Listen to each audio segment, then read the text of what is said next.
I started listening to the podcast, did that, for probably a couple years before I connected with your investment counselor. She did a great job of kind of holding my hand through the process. I'm probably one of the more needy clients she worked with, but ended up buying my first property in 2011 in Atlanta, and then waited a few more years until my next one, but 2014 purchased in Memphis. And so that's kind of where I am at this point.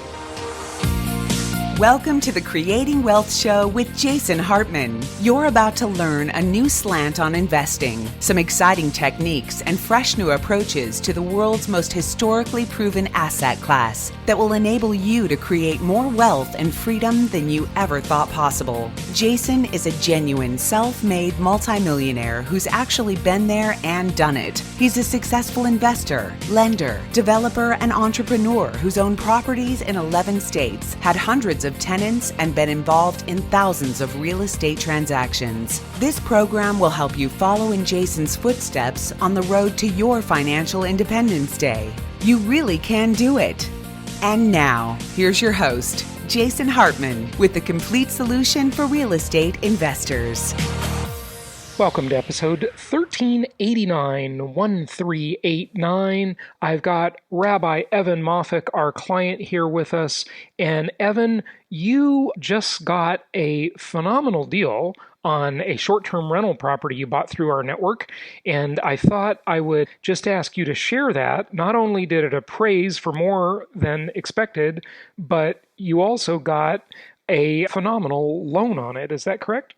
Yes, I did, Jason. And I can't, I know we're going to talk about some substantive things, but I can't thank you enough. I would have never known about this deal, found about this deal, had it not been for you. And I actually think this one deal could potentially be life-changing. I mean, I'm getting this beautiful home with a 3.5% interest rate. I can't even imagine it myself. Yeah. And it's already rented out for months on end. I mean, I look at the schedule and it appraised for, given that you structured the deal so that essentially we're financing the furnishings purchase. So the furnishings cost about $30,000, but they're included in the purchase price. So we don't have to lay out cash. And even though the furnishings are included in the purchase price, it's still appraised higher than the purchase price. You get the maximum leverage on that. Evan, do you mind if I play a couple of the messages you left me? I was going to do this on the show without you and did ask you if it'd be okay. You said yes. But I think it's better if you're here because you can comment for the listeners on, what your thoughts were about this property as you were finding out this news. Is that okay? Absolutely. Just want to let you know, just got the appraisal in for my short-term rental in St. Augustine, which I'm so excited about. And appraisal came in at $475. We're paying $469. Wow. And the genius of how got cut off again from the phone. The genius of how you structure these deals is the $469 price that we pay includes all the furnishings. So essentially, if we assume $30,000 for the furnishings, I really paid $439, and the appraisal came in at $475. That's awesome. Well, congratulations, Evan. That is just wonderful to hear. Excellent. And I also want to thank Doug. I mean, Doug, your investment counselor, he brought this to my attention. It's amazing how investment counselors help you think of things you would never think of. I mean, it's really, and help you see things you would never see. Well, tell us about that conversation with Doug. I mean, did you originally reach out to us to buy a long-term rental property, and then Doug told you about the short-term rental properties? Or, what was your original, you obviously listened to the podcast, and then you reached out to us, but tell us how that conversation with Doug went down. Well, it was really, I was on the list for long-term properties, and Doug sent out an email and he had highlighted this property and said, this is a great deal that came across my desk. Take a look at it. I was not looking for short-term rentals. I mean, I'd always had in the back of my head, maybe I'll, eventually get a second home and, I want to live in a warm climate at some point. So I always was thinking about it. But then I saw this and I started reading about it. I said, this checks off all the boxes. It's in a beautiful area. I know the area, and it's a perfectly structured for short-term rentals. So essentially, I can purchase a second home and have it paid off for me and earn a profit for it at the same time. Right. And so all of that kind of came together. So really, I wasn't looking for one. And then Doug also explained to me how when you work with local market specialists, you urge them to really figure out ways that we can maximize the leverage. So that's the way Doug put it. So we're putting the least amount of money out of pocket. And that's not intuitive. That's not intuitive for most people, but it works well for investment property. So all of that, I hadn't thought of that. Yeah. It was really getting educated. Our first commandment. Dave Ramsey be damned. Oh, he doesn't know what he's talking about. No, I mean, he's great. He's great for people that are massively in debt and need help. I agree. You know, that's a blessing to help people. Listen, Dave Ramsey is great for like the lower middle class. Yes. He really does help those people that get themselves into credit card debt. They, they spend money on the appearances of wealth, that new car in the driveway, as he talks about, and he's great for that. But when it comes to investing, he's just clueless. Like it's so shameful how bad his advice is. When you have income property being such a wonderful debt-friendly asset class, and you can use that really cheap long-term fixed rate debt that you basically get paid to borrow. Now, Evan, let's talk about that for a moment. We've heard a lot in the news about negative interest rates. Yes. Okay. And you locked in on that short-term rental property. Not only did you get it appraised for what's that, $35,000 more than you paid, right? Essentially. Yeah. Okay. So your appraisal is $35,000 above your purchase price. And again, some appraisals go the opposite way, folks. Right. This is a market where appraisers are really finding it hard because properties in many markets are appreciating quickly and it's hard to find comparables. I was worried. I was worried. My mortgage broker I was on his case. He was getting annoyed with me, but it worked out. Yeah. Okay. So but then you were excited because you locked in a 3.25% mortgage. No, 3.5. Oh, 3.5. 3.5. Okay, 3.5. Let's do a little analysis on that for a moment, okay? The Fed's target inflation rate is 2%. Okay. Yeah. And that is their stated goal, to have 2% inflation. Okay. Now, we all know that the government maligns the numbers through weighting, substitution, and hedonic indexing. Okay. And I've talked about that extensively in the past. Then they have something called the core rate, where they malign again because they basically take out food and energy, saying that food and energy are too volatile, so they shouldn't be used in the core rate. When you hear them refer to the core rate or what they call core inflation, okay, that's what they mean. That's stripping out food and energy, okay? So look, there are different CPIs and there's this, that, and the other thing, and there's a lot of ways to slice and dice. But I'll just read you something right from the U.S. Bureau of Labor Statistics right now, okay? Consumer Price Index 2019 year in review. From 2018 to 2019, consumer prices for all items rose 2.3%. Now, this is the official number.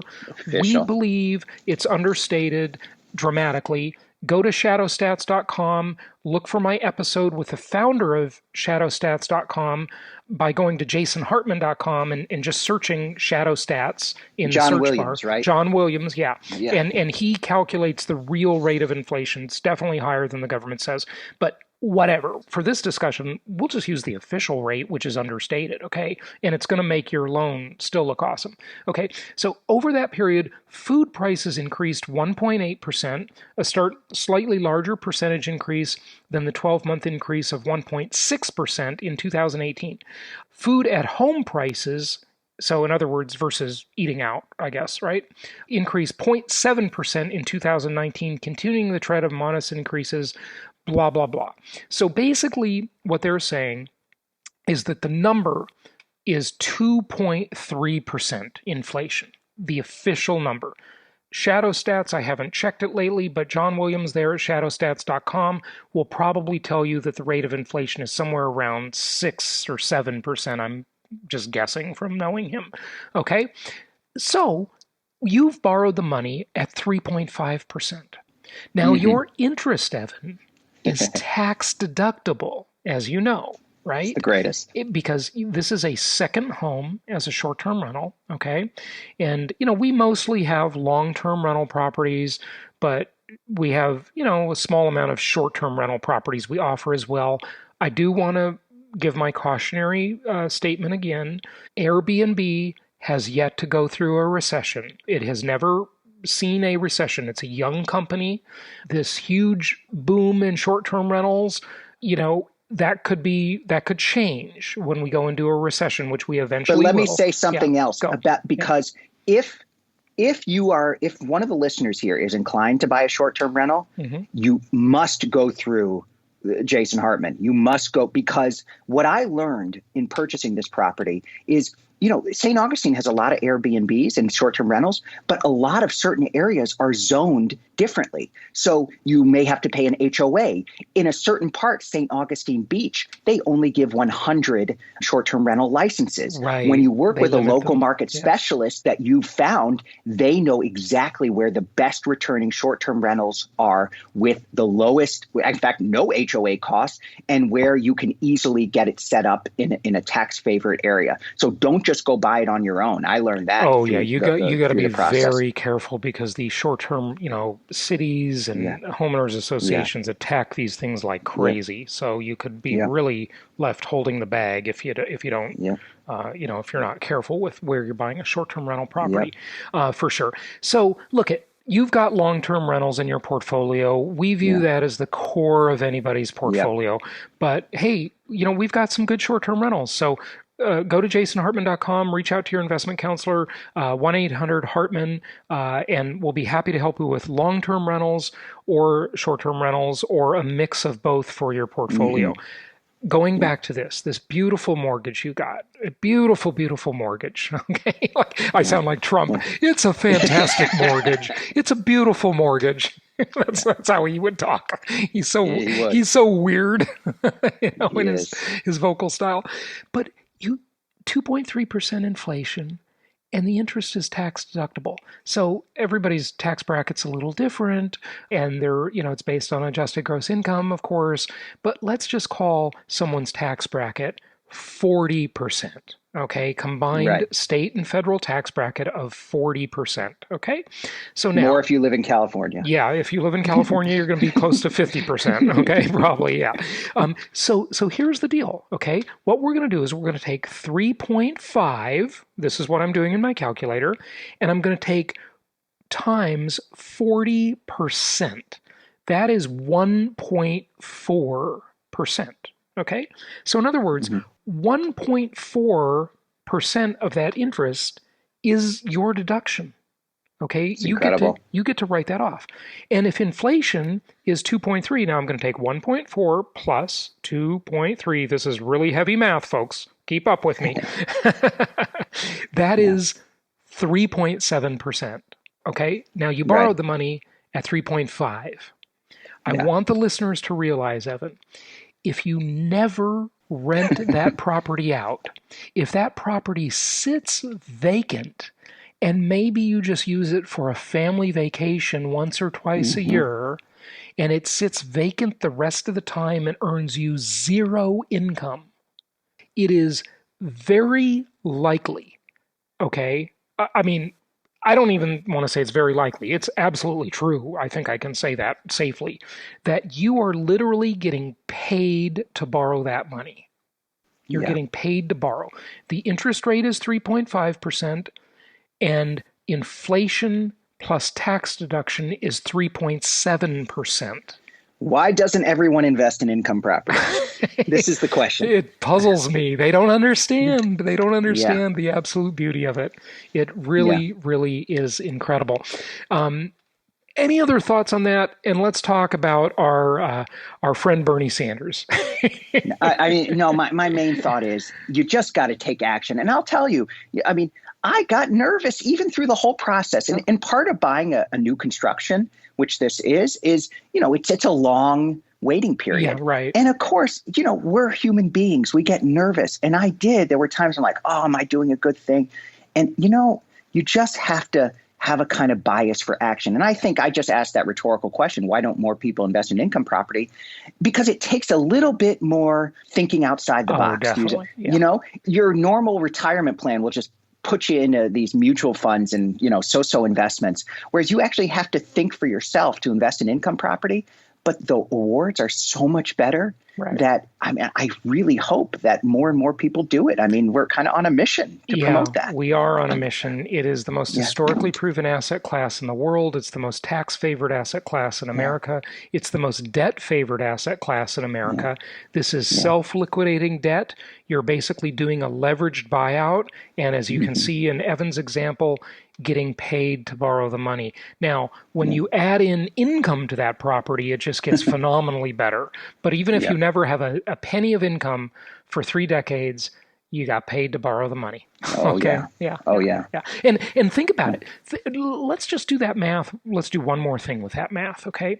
Let's say that the real rate of inflation is not 2.3%, but it's 6%. So now I'm doing 6 plus 1.4. Remember, that was the tax deduction, okay?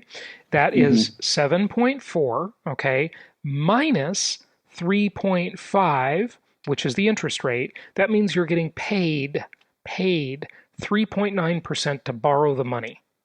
The bank is paying you every month. Well, the bank, inflation, the government, the IRS is essentially paying you to borrow that money, even if you never earn a stitch of income from it. Right. It's just incredible. That's how you can even justify the way the Chinese and the Russian investors and the Middle Eastern investors from around the world with money park their money in these terrible real estate investments in the U.S. A lot of them, I was talking about that yesterday on the show, they'll buy a crappy high-rise condo and they'll just leave it vacant. And they just look at it as a place to park some money offshore in a safer political environment like the United States. So it is, it's something else. I was thinking yesterday about why more people don't invest in income property. And I think, there are multiple reasons, but one of the key reasons is we are not built to be long-term thinkers. And I think that it's in our DNA, that we would save our life in the short term because we didn't know what happened next. We could be attacked by a saber-toothed tiger. Right. And it's so much easier when we're surrounded by CNBC and constant, stock market did this, stock market did that. Right. That's how we think. Yeah, that's what being an investor is. You can just write a check to one of those firms. They make it so easy to take your money. Yes. But Wall Street's major job is to separate the middle class from their money. Where are all the clients' yachts? Okay. So one of your tasks, Jason, and one of the things the podcast helps us do is to think more long-term. Right. I think we can all appreciate how wonderful an investment income property is, but what prevents some people from doing it is this sort of short-term focus. So it's constantly being able to think long-term. Right. That's makes a huge difference. And you're very right. As humans, that's not our DNA. As we evolved over the eons, our point was to survive the day. That's how we think, is we are just animals, okay? Yeah. And, our goal is to get something to eat, to get some sleep, maybe to have sex, to procreate, to be protected and have shelter, right? That's essentially how we think. And beyond that, it takes a lot of intelligence to play the long game. And it takes a lot of delaying of gratification. So let's switch gears because I know you've got to wrap it up and you've got an appointment, Evan. Let's talk a little bit about Bernie Sanders, okay? So you can start. You've been thinking about him the most. I mean, he's the front runner right now. And look, he's charismatic, but it really, I do think that we need sort of an education, a kind of reminding people of how wonderful capitalism is. Of course, capitalism has downsides.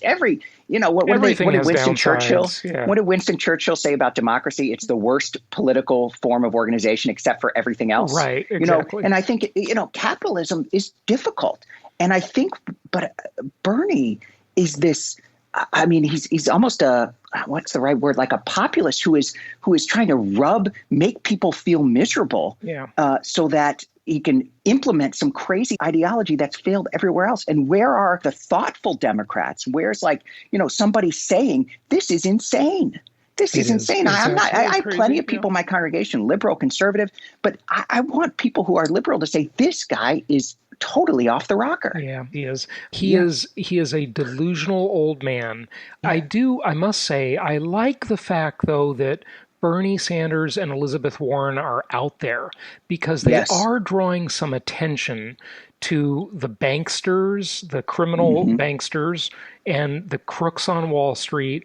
And I do like that. I don't think they have the solution, but I supported the Occupy Wall Street movement. Okay. I remember. You know, most of my friends would, they thought, what are you, a nutty liberal or something?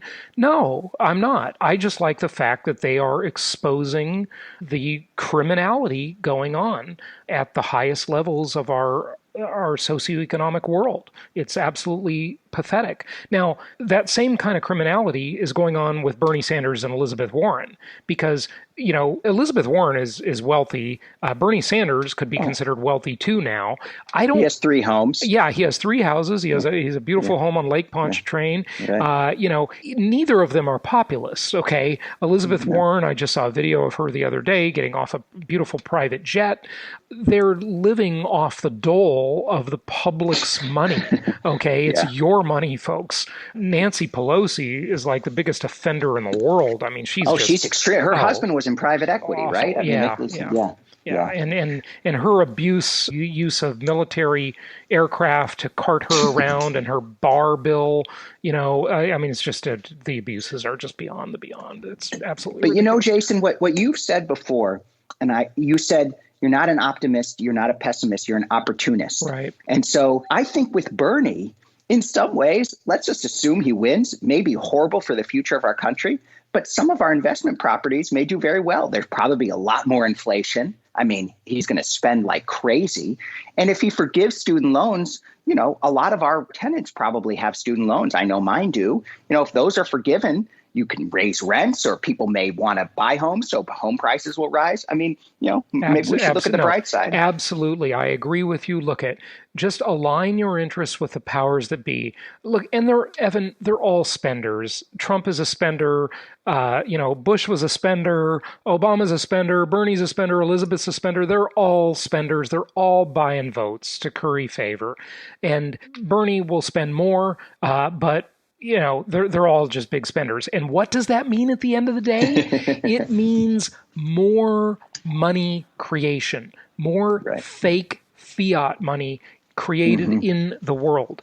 And before we wrap it up, I'm looking at a Yahoo Finance article, and we'll put a link to this in the show notes. There's an interesting graph here of what Bernie Sanders' big plans will cost. You ready for this, Evan? Yeah, let's hear it. I don't know if you have it in front of you either, but it's absolutely insane. Listeners, are you sitting down and are you realizing how much inflation will occur under a spending program like what Bernie Sanders is proposing? He proposes a total of additional spending, new spending every single year of, get this, $4.93 trillion with a T, $trillion a year, almost $5 trillion a year in new spending. That is unbelievable. I mean, look, what is our debt up to now? Like $23 trillion or something like that? Yes. Our deficit is about $1 trillion a year or something like that. We have unfunded obligations over the next 15 years or so, according to Lawrence Kutlikoff, who's been on the show and has probably done the deepest analysis of it. Yeah, he's been on a few times. And of like $220 trillion. This absolutely cannot be paid. But can you imagine if our deficit every year goes from $1 trillion to $6 trillion a year? Yeah. This is every year. Unbelievable. This is insane. Unbelievable. He wants to spend an additional $3.2 trillion on Medicare for all. He wants to spend another $1 trillion on the Green New Deal. He wants to wipe out student loan debt and have college for all. Now, the interesting thing is, I don't understand how this number isn't higher because it says $220 billion, but the student loan debt alone is like $1.4 trillion. So you actually expect his numbers to add up? They don't care about the math. It's insane. Good point. Yeah. Fair point. I mean, it's as you said, it's so easy to spend other people's money. Right. You know, I see this as a leader. When it's not your money, you get a trillion here, trillion there. Yeah. And I mean, why would we expect? I mean, Medicare is amazing. It does great things for people, but there are a lot of problems. I mean, I had an injury recently, and I, spent a couple nights in the hospital. When I looked at the bill, which fortunately I didn't have to pay most of it, it is absolutely insane. Why don't we do something about those costs rather than just spend more money? I know. It's crazy. And listen, this is no Trump promo, okay? But Right. I mean, give him some credit for what he is doing. It's good. Like this new bill where hospitals have to disclose prices. Like, duh. Why? Of course. Why haven't we always had that? It's crazy that they can be so opaque with all this stuff. So that is wonderful news. But Evan, at the end of the day, we just calculated your loan, how you're getting paid to borrow on that loan. If any kind of spending like Bernie Sanders goes through, this just has inflation written all over it, doesn't it? Right. Oh, yeah. Oh, yeah. I mean, look, just think back to Roosevelt. I mean, and of course, we had World War II there. Right. But, the inflation since Franklin Roosevelt is it's like 90. I mean, the dollar lost 95% of its value 96, or something like that. 96, I think. Yeah, 96. Yeah. It's absolutely so, crazy. I mean, absolutely. And, the beautiful thing is I would characterize myself as an optimist that America, we always survive. I'm not worried about the future of our country, but why would we there are so many things to look forward to, as you talked about, the technology that's possible in the next 10 years. I mean, why don't we put our best foot forward instead of going back into, programs that never worked in the past? Yeah. No, it's crazy. You can't make this stuff up. Like Margaret Thatcher said, the problem with socialism is that eventually you run out of other people's money. That's right. That's right. All right. That's right. Well, Evan, thank you for joining us today. Listeners, thank you for joining us as well. And until tomorrow, we want to wish you all happy investing. Go check out jasonhartman.com or call us at 1-800-HARTMAN. And get Evan, educated. It's always great to have you on the show and to hear from you. And we appreciate this client case study along with a little Bernie Sanders commentary. So, very Thanks, good. Jason. All right. Thanks again.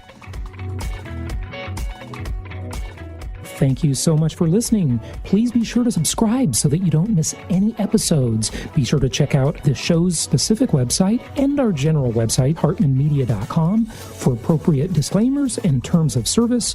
Remember that guest opinions are their own, and if you require specific legal or tax advice or advice in any other specialized area, please consult an appropriate professional. And we also very much appreciate you reviewing the show. Please go to iTunes or Stitcher Radio or whatever platform you're using and write a review for the show. We would very much appreciate that. And be sure to make it official and subscribe so you do not miss any episodes. We look forward to seeing you on the next episode.